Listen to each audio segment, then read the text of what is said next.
What is up, YouTube? I am Sir Chickenstrips. It's a Saturday at this moment and the weather is excellent, so as per usual, a group ride. But the group isn't that big, like there's 3 of us, so it should be good. It shouldn't be slowing us down too much. But as you can see, I'm on the Diversion. I've actually been getting a lot of questions about the Diversion. Mostly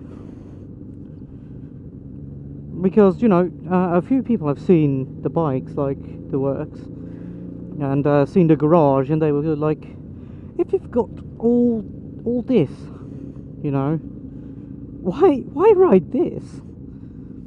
There's actually a few reasons.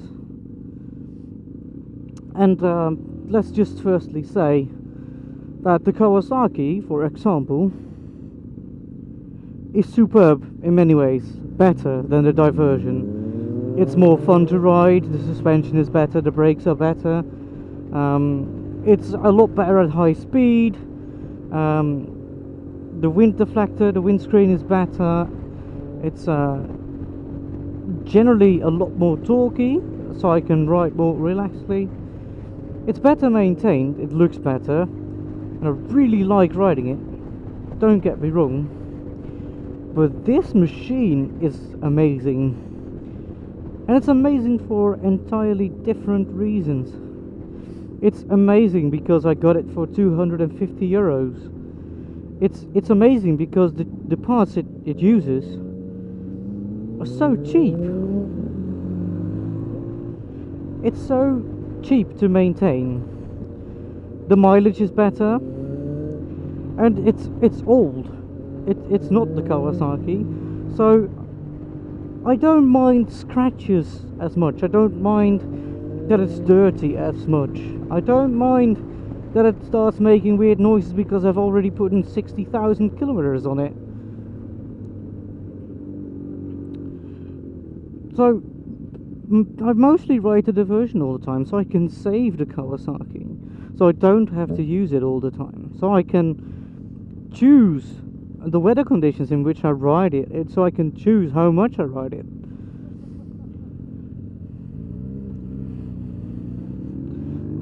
And as last benefit, the Diversion is slightly more comfortable, and as I've said in one of my previous vlogs, I've got a few back problems that hurt very much.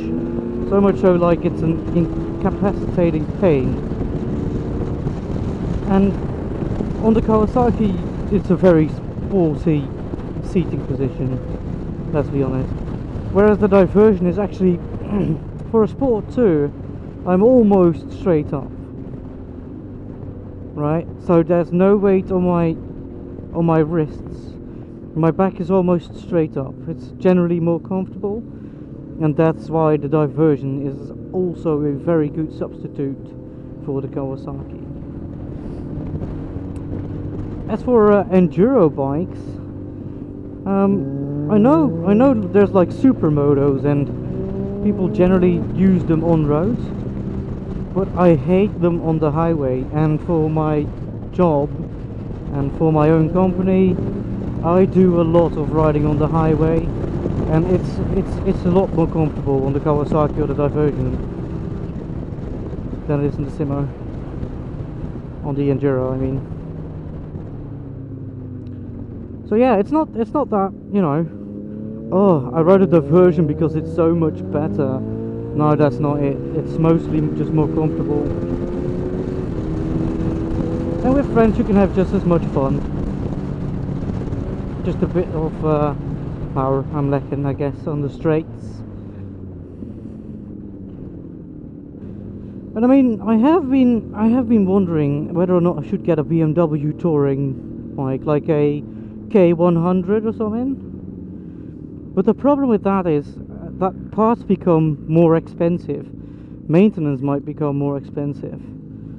I already know what the Diversion looks like inside. I know all the bits and bobs and I know how to replace everything. Whereas with the K100 I need to learn all that, and I don't know, like some of the parts seem to be going for pretty steep prices. I mean, I'm not entirely sure, but it does look that way. So economically, if I can lack like the 400cc's and the torque for touring on the interstate, I might as well keep the Diversion until it dies. And I guess that is sort of what I'm doing now. And it's already got a few things that are alright, but it shows no sign of dying in the near future, so that's good.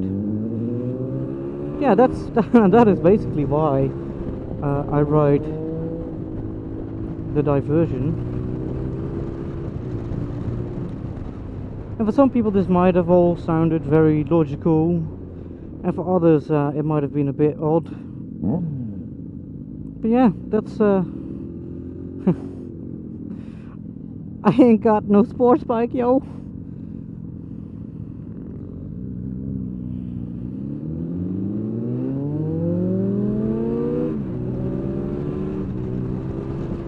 So yeah, as always, thank you for watching.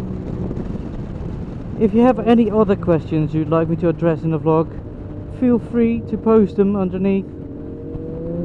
I have been Sir Chickenstrips, and I bid you a good day.